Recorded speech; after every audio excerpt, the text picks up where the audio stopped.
ఓం శ్రీమాత్రే నమః. సౌందర్యలహరి 19వ స్తుతి.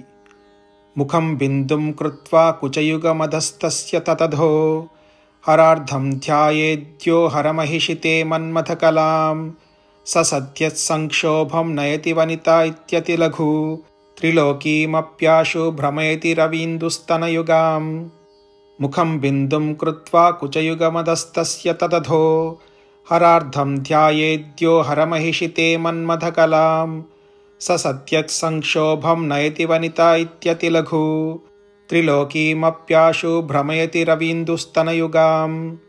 ముఖం బిందుం కృత్వా కుచయుగమధస్తస్య తతధో హరార్ధం ధ్యాయేద్యో హరమహిషితే మన్మథకలాం స సత్యత్సంక్షోభం నయతి వనితా ఇత్యతి లఘు త్రిలోకీమప్యాశు భ్రమయతి రవీందుస్తనయుగాం. ఓం శ్రీమాత్రే నమః.